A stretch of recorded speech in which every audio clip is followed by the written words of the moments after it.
Welcome back to another episode of the Goonery. We have a very, very, very important show, I would say. We're just going to kick it right off. Brandon, I know you're chopping up a bit. Congratulations to the Big Ten East champions, Michigan Wolverines.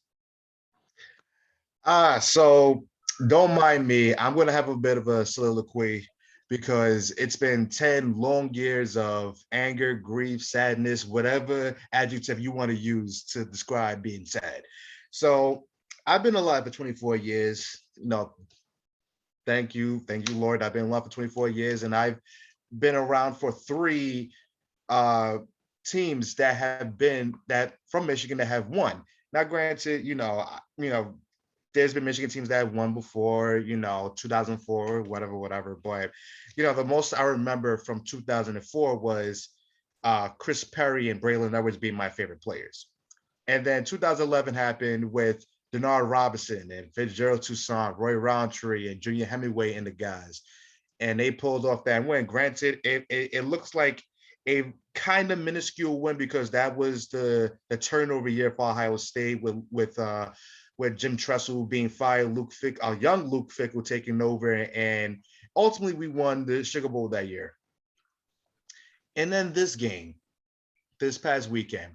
Now, there was a significance behind this game. Obviously, it's as I believe Gus Johnson called it, the biggest American rivalry in college sports. There was a significance, and it was everything on the line. A chance to go to the Big Ten championship game, and obviously bragging rights for the next 365 days. And the closest I remember Michigan coming to beating Ohio State was in 2016. And the horrors of 2016 have haunted me for years. It's not the 2018 game where, we were slated to be competitive in that game. We weren't. 2019, we weren't slated to be really competitive, and it wasn't competitive. But as the quarters went on in that game, it seemed different. It seemed different, and it was the clear case of a team being more physical than the other, and usually with Ohio State and Michigan games, it came down to one thing and one thing only: who was the most athletic team, and it was always Ohio State. And then finally, with Ohio State, because we saw throughout the entire season, with the exception of Oregon, they were able to outrun every single team with their speed, because they're very, very fast team. They got a bunch of athletes on that team that happens to know how to play football too. But then they met a team that was physical, an offensive coordinator that knew that they weren't physical enough to hang with them. And if anybody's been watching Michigan football all season, it hasn't always been pretty, but it always has been physical. And Josh Gattis, the offensive coordinator for Michigan, knew that Ohio State was a good team, but they weren't a tough team. And sometimes the tough teams aren't the ones that always win. And lo and behold, when you thought at certain times of the game where you thought the athleticism was going to take over, the physicality kept winning.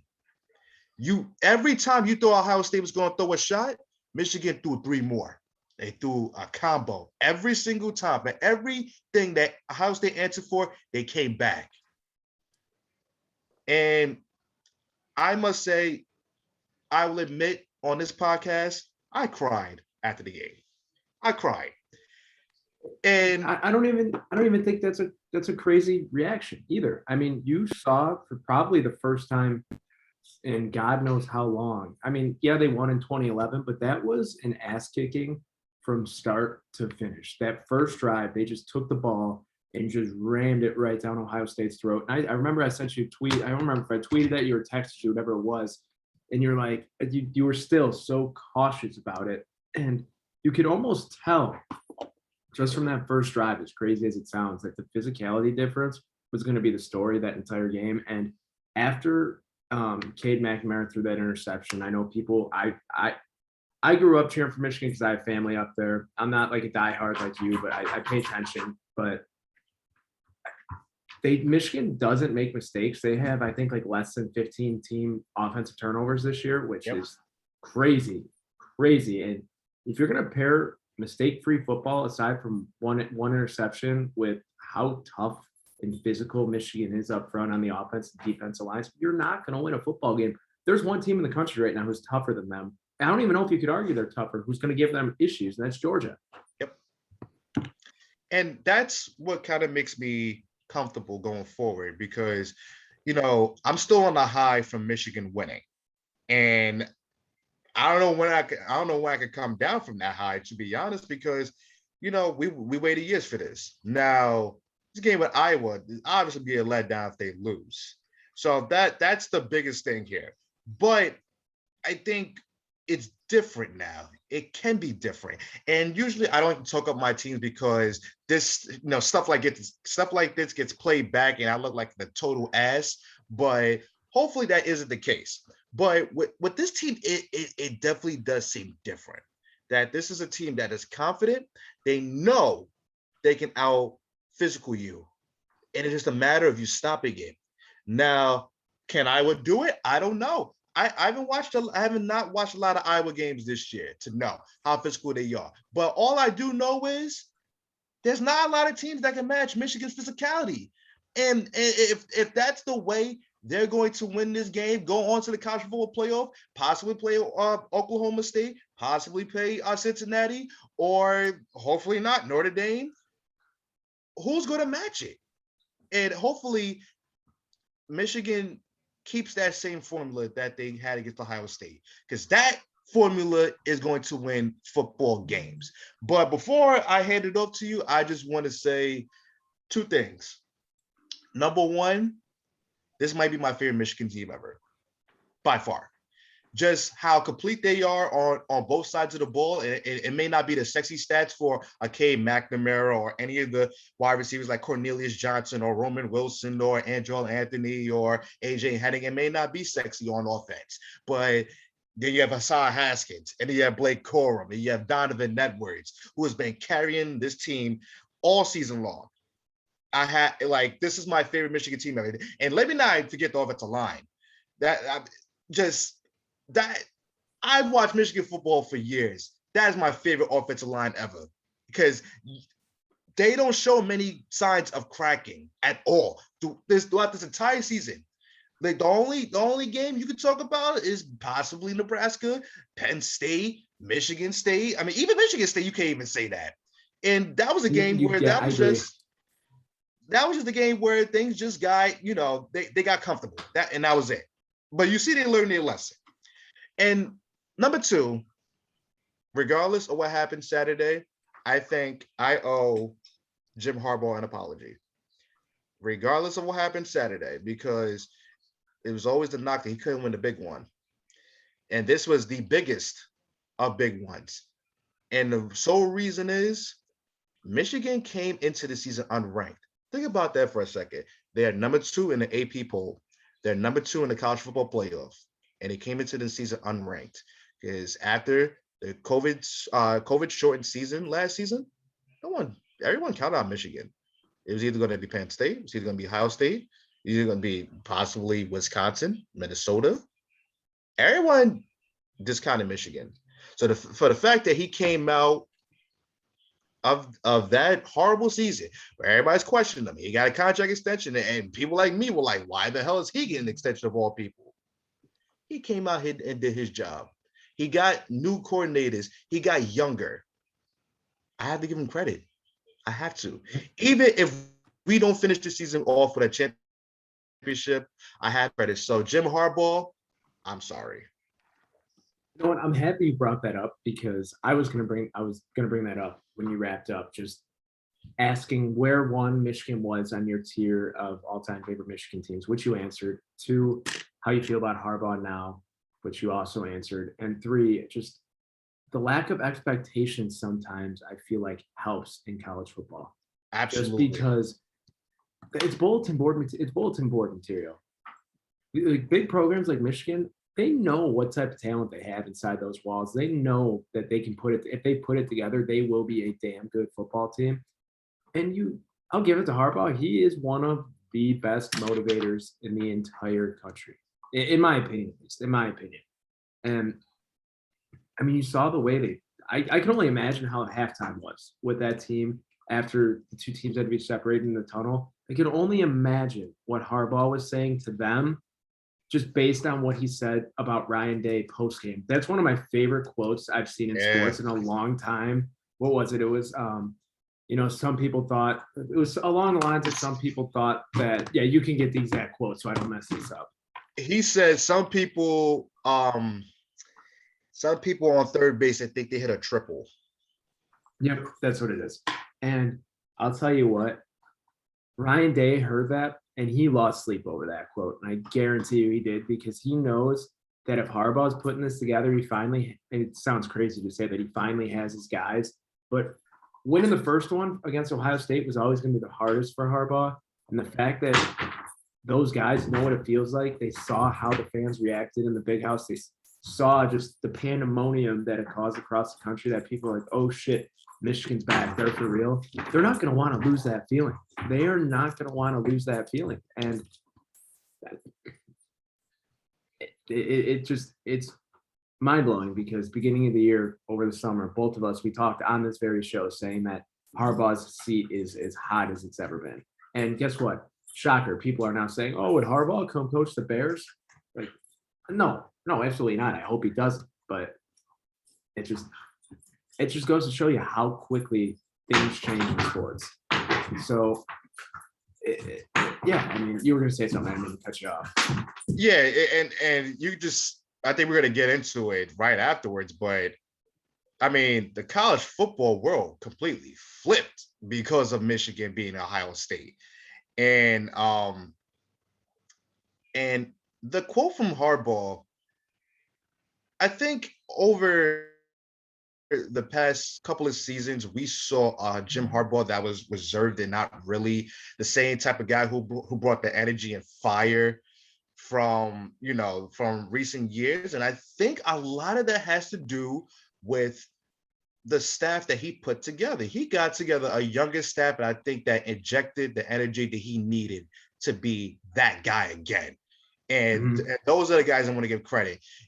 Two in particular, Mike McDonald, who was a reference from his brother John from the Baltimore Ravens. And you saw the difference in what Mike McDonald defense looks like against Ohio State and a Don Brown defense. Don Brown is currently out of a job right now, if that anyone wants to know that. And it's hard to lose. It's hard to lose if you lose your job in Michigan. You would tend to think that someone would pick you up, no hesitation. I mean, that's the way it goes. Exactly. And a guy who right now who's a Michigan great, one of my personal favorite Michigan players of all time, and is in line to possibly get a head coaching job. I'm hoping not, even though I do want to see him strive. Mike Hart, a difference. I mean, just a major difference, because granted, Hassan Haskins was always a good running back. Blake Corum, you know he had potential, but it was just they needed that little jolt, and Mike Hart was that jolt. Those two guys I want to give credit to, because they are, to me, two of the biggest pieces in Michigan's turnaround. And if they're going to be on that staff for the next, let's say, 2-3 seasons, in case they eventually get a head coaching job, Michigan's in really good hands, I would say. What were you saying there? Sorry, doing podcast over Zoom.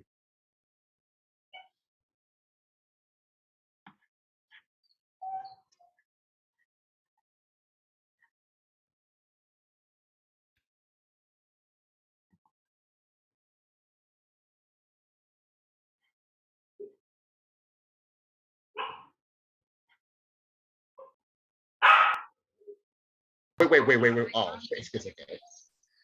But yeah, so Michigan with Jim Harbaugh, I hope they keep the same staff in place, because if so, Michigan's gonna be in really, really good hands going forward, and I can't wait to see it. And hopefully, Mike Hart can stick around because I know he's in line for a head coaching job. I forgot which. I think it's Temple. So Yeah, hopefully, he yeah, can because stick that job around. just got vacated. Yeah. So So hopefully, he sticks uh, around. obviously, I think both of us would agree that the top two in the college football playoff at this point are going to be Georgia and Michigan, 1 and 2. I think Georgia handles Alabama no problem. And to be completely honest, I think that Georgia is at least 2 scores better than any team in the country. And I don't even, as bad as it sounds to say, I don't even think it's close. I just think they're on a whole different level at this point. But Yeah. if any other team's going to give them a challenge, it will be Michigan. And I think that just goes to show you how talented and how far Jim Harbaugh has come with that team. But 3 and 4, this is as crazy of a scenario as we have seen with the college football playoffs since its inception. If Alabama wins, they're in, and I don't think they win. I don't know about you. I don't think they win against Georgia, especially after. I mean, I understand it's a rivalry game. I understand the Iron Bowl is probably 1B in terms of college football rivalries behind Ohio State, Michigan, but I don't see a scenario where it's even close. I'm going to disagree, and only because like Nick Saban football teams. He does have a deal with the devil. I did forget to mention that.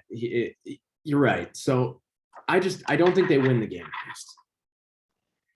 It's going to be close, and I cannot see Alabama get blown out. Maybe that's just me being conditioned to know Alabama for all these years, and they've been dominant for so many years, to think that they won't get blown out. But I do think the real talent gap between Alabama and Georgia is going to get exposed, very, very much so. But I actually want to bring this up because I thought about this and I'm like, that's kind of not a good idea. I'm actually rooting for Georgia to win on Saturday. Here's why. If Alabama wins, we get bumped up to 1, possibly. Actually, no. I thought so I thought about the aspect of Michigan staying at 2, but obviously want to stay at 2 if Georgia loses. Now, who I want to play is the bigger question. Do I want to play Georgia? Do I want to play or Alabama? I want to play Alabama, honestly, because I think from the physicality stuff that we talked about with Michigan, I think, like you said, the only team that can match their physicality is Georgia. So I think I don't think there's many more teams that can beat Alabama other than physical teams. But I feel like if you get physical with them, you see with Auburn, the talent couldn't match up. That's why they didn't win. Yeah. They're not going to deal with that with Michigan or Georgia. And we'll see if that'll be the case with a Cincinnati or Oklahoma State, who truthfully, I didn't even know was in the top 10 until they played Oklahoma, which is crazy to me. So right now, I think it's a very, very, this is going to be one of the biggest college football playoffs yet, because there is a lot of uncertainty and there's a lot of new faces. And I think that's what makes it like extremely, extremely exciting. At least if you're not one of these elitist college football fans who want to see the same teams like Alabama and Clemson and Ohio State in it every single year. So I want to mention this. This is what scares me for Selection Sunday. You mentioned that you're conditioned to know Alabama, and that's the problem. I still see a scenario where a 2-loss Alabama can get in and make history, which drives me insane because Alabama, objectively speaking, in my opinion, is not one of the top 4 teams in the country. No, not at all. And I think this year just goes to show, if you really want Alabama in the playoff with 2 losses still, say they have 2 losses and they're still the 5th, they end up being the 5th seed. That just goes to show, 1, the SEC bias that exists, that we all know exists. And 2, if you have that big of a hard on for Alabama, just give them those seeds to get in every year and make it the expanded 12-team playoff, because if there's best 12 teams in the country, Nick Saban's coach in Alabama will be one of those best 12 teams in the country. They will be there one way or the other. Yep. But we mentioned all year how crazy and how different this college football season feels. It's been like almost a reset year, in my opinion, where like it's almost, I'm not going to say level across the playing field, But the fact that we have Michigan, who's going to be making the playoff for the first time if they beat Iowa this weekend, Cincinnati, if they beat Houston, they're going to be the first Group of 5 team. Oklahoma State potentially making it for the first time with Mike Gundy. I mean, but like Notre Dame still on the outside looking in with the possibility of getting in. If Baylor beats Oklahoma State, Iowa beats Michigan, or Houston beats if Houston beats Cincinnati, or Georgia just demolishes Alabama, there's still a scenario that Notre Dame sans Brian Kelly can get into the playoff. And I'll tell you what, I would not want to play that team. I would not want to play that Notre Dame football team right now.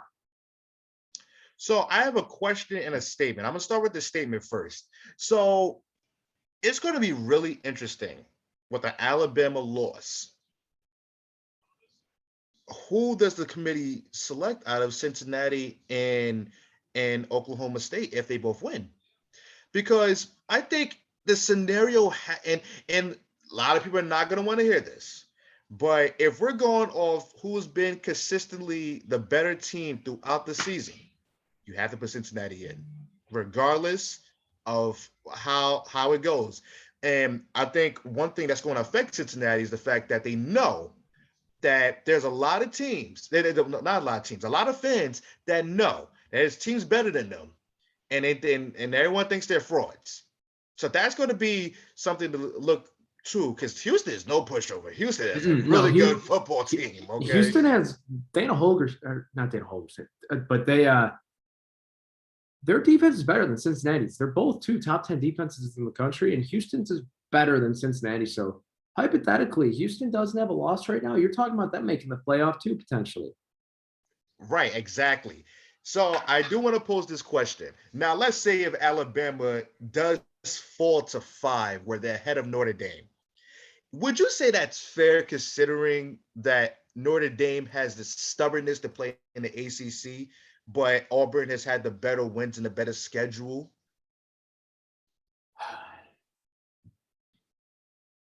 I would have a problem with that. I think out of pure losses, Notre Dame has really picked it up since the Cincinnati loss. And I think, objectively speaking, if you look at Notre Dame's schedule, because they have the ability to schedule whoever they want still, being an independent. And granted, they do play mostly ACC teams. Their schedule, when they scheduled this beginning of the year, you look at that schedule, it was a tough schedule. Yeah, it was. UNC wasn't supposed to be as bad as they are. USC and Notre Dame, that game's never easy. Virginia Tech is not as good as they advertised. Virginia ended up being better than advertised. And I just don't – Wisconsin, yeah. And, I mean, Wisconsin, again, another team that's only gotten better since the year's gone on. And, I mean, they were in a position to play in the Big Ten Championship this past Saturday, and they blew it because they lost to Minnesota, but that's their own fault. But I still think that you can't be penalized, in my opinion, for you create a good schedule. You can only play who's in front of you, and you can't help whether or not those teams are as good as advertised, as good as they're supposed to be. And granted, I know that that's a very slippery slope argument, because you could keep going down that forever with every team, because Auburn probably should have been better than they were this year, even in the first year of a new head coach. But if you really think about it, who is Alabama's best win this year? Arkansas? Florida at the time? Like honestly, and Florida stinks now. Dan Mullen was fired. This Alabama team is not as good as people want to admit. And to be honest, if we're going off of how good I think these teams are, just in the top 6, granted, do I think Alabama would beat Cincinnati? Yes, I do. But I still think I still think Cincinnati deserves a place in the playoff. But if I'm ranking these teams just objectively based on resume right now, Alabama would be outside my top 4. I think I'd have them at 6, maybe. Honestly, that's fair. I mean, I think that they're on the outside looking in. I think Oklahoma State. I mean, they had the bad loss to Iowa State. That loss shouldn't have happened. It was bad. I watched that game. It was bad. In Iowa State is another team who was supposed to be very good this year. I mean, they had Brees Hall, and then what's her quarterback's name? Brock Purdy. Brock Purdy. Thank you. I mean, those guys were both top 10 Heisman odds at the start of the year. I mean, Yep. they were supposed to be a good team. They have a great head coach, Matt Campbell, who I thought had a chance to be hired at Notre Dame if they didn't go with Freeman, to be completely honest with you. Mhm. And it's again, you play who's in front of you. Oklahoma State has handled the Big 12 for the most part. Notre Dame has handled who's been put in front of them, other than Cincinnati. I mean, and that's the thing. Cincinnati needs to lose if Notre Dame wants any shot at getting into the playoff, because Absolutely. you cannot, in good conscience, put that Notre Dame team in if Cincinnati wins this weekend over Cincinnati, knowing that Cincinnati was on the road and beat Notre Dame by 10 points. I couldn't agree more. Couldn't agree more. Yeah, it's just it's going to be very interesting to see how this shapes up. In my opinion, I'll ask for yours after this. I think the Final Four, it's going to be Georgia. I think it's going to be Michigan. I think it's going to be Cincinnati at 3. And I'm going to be honest, I think it's going to be Notre Dame. I really do think it's going to be Notre Dame. But then in that case, I see a scenario where Cincy becomes the 4 seed and Notre Dame becomes the 3. So then we could get Michigan, Notre Dame in the first round of the playoff in the semis. Oh my God, that would be something. And if I tell you, if we lose to Notre Dame, you won't be able to find me. But I think my top 4 is the same from 1 to 3, but I think Oklahoma State demolishes Baylor this Saturday and gets to the 4 spot. For me, it depends on if Baylor's quarterback plays. I know he's questionable to play right now. If Baylor's quarterback plays, I think that Baylor beats Oklahoma State. I've watched more Baylor games this year than I would like to admit, and they had a bad loss. Don't get me wrong. I believe it was TCU. I believe off the top of my head, I think, and they should not have lost to TCU. It was just a bad game. But they have just smacked the shit out of everyone they've played since then, other than Texas Tech this past weekend. And Yeah. they still beat them by 2 scores. I think that Baylor's a program who, I mean, just a few years ago, they looked dead in the water. And I mean, now they're going to end up being finished. They're going to finish top 10 in the college football playoff rankings this year. That's the thing, though. If Oklahoma State wins, there's no doubt they deserve to be in, because that's a win over a top 10 ranked team, and you deserve to be in if you beat them. I mean, no ifs, ands, or ors about it. I'm more excited for this weekend of college football than I have been excited for college football in a very, very, very long time. Oh, me too. Me too. Oh, I can only imagine. So, with all this excitement, there's been, in my opinion, I would just say a lot of confusion surrounding college football the past week or so. I mean, one with Lincoln Riley going out to USC and just taking, what was it? It's like they bought him a $6 million home, unlimited access to the USC private jet. They bought both his homes in Oklahoma for him for a profit. He's making like $10 million a year. And all of his recruits just so happen to be from Southern California and are now going to be going to USC. Crazy how that works. And then Bob Stoops comes out of retirement to be the interim head coach for Oklahoma, which blew my mind when I read that. And then the bigger news, in my opinion, is Brian Kelly just up and leaving his team on the verge of a college football playoff, middle of the night, to go coach at LSU. None of his assistants want to be there with him. They all stayed at Notre Dame, and now Brian Kelly is scrambling. He's putting on a fake Southern accent at the LSU basketball game tonight. Not sure if you saw that video. Oh, I did, and it was I mean, good Lord. I mean, I grew up disliking Notre Dame because where I'm from in Chicago, it's predominantly Irish area, and I'm part Irish, but it's just the people who would dick ride Notre Dame would drive me crazy. And I have family members who do it too. And I hate it. But my hate for Brian Kelly is infinitely greater than Notre Dame. I mean, there's a lot of scumbags in college athletics. Don't get me wrong, but Brian Kelly is right up there at the top of the list. And I mean, I tweeted out every Notre Dame game, Brian Kelly killed the kid. And people just tend to forget that. And I don't think he's ready for the SEC. I don't think he's cut out for the SEC. Don't get me wrong, Notre Dame recruitment classes the past few years have been steadily increasing. He's recruiting with stricter academic restrictions. I think at this point, he was just kind of like, fuck it. I'm going to go recruit whoever I want to come play at LSU. And there is something to say about that. There's no one who wakes up in the morning from the state of Indiana is like, I am playing at Notre Dame. Where if you're an elite recruit from Indiana, you might go to Michigan, you might go to Ohio State, you might go to Penn State, Notre Dame, Michigan State. I mean, the list can go on and on and on. You're from Louisiana, you're a 4 or 5-star recruit. You wake up from the day you're born, start playing football. Your goal is to play at LSU. Brian Kelly built up a juggernaut at Notre Dame. There's no ifs, ands, or ors about it. He, with X's and O's, is one of the top 5 coaches in college football, in my opinion. He knows what he's doing. He left because he said it's a better fit for his family, which I find to be complete and utter bullshit. I think he's from the state of Michigan.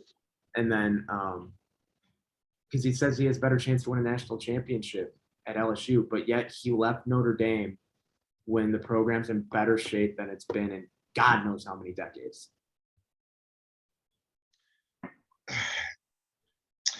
Okay. So first things first. Shout out to Marcus Freeman. I think he was going to be up next to be Notre Dame's head coach, regardless. I agree. Shout out to him. I always like to see a black man be a head coach. But let's talk about Brian Kelly. Brian Kelly is the perfect example of why collegiate coaches get on my goddamn nerves. And it's this,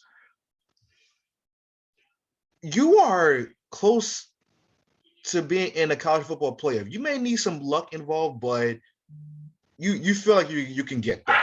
And a lot of, and like you said, Notre Dame is close to winning a national championship if divine intervention happens and they get in and they, and things happen.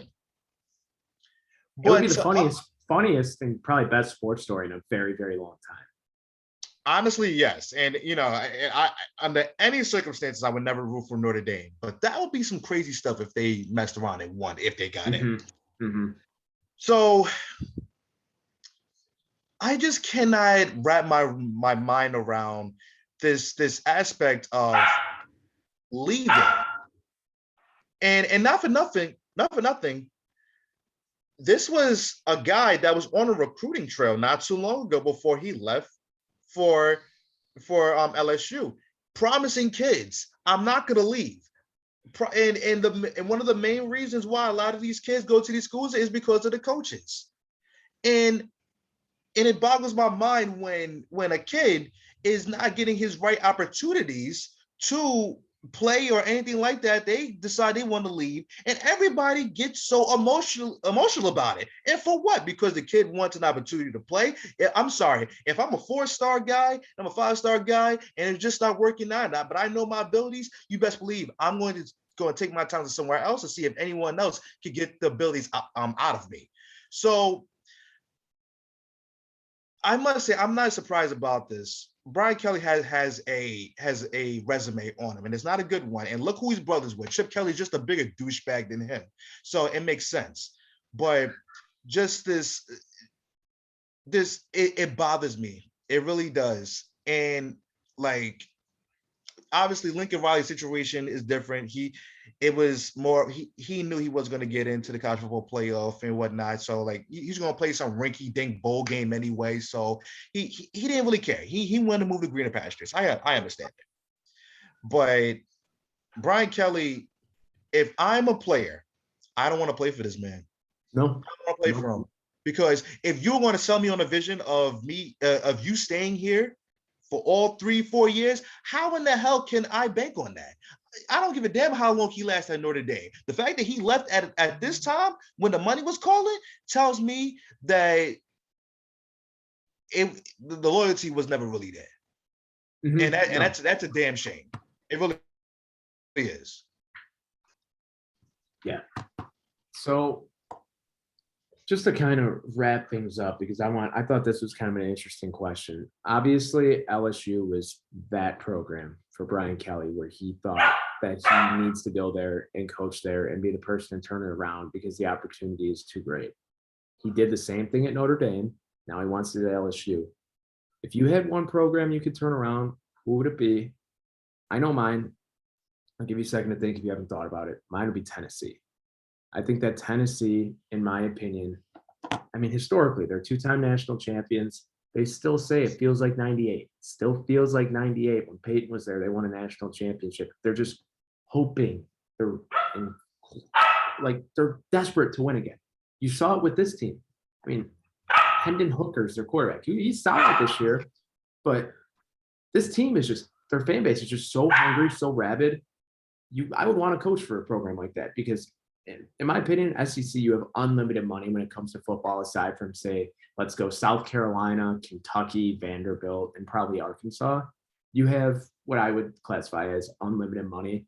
And the right person goes in there. If Lane Kiffin never fucked up at Tennessee, I think we'd be having a very different conversation about their program right now.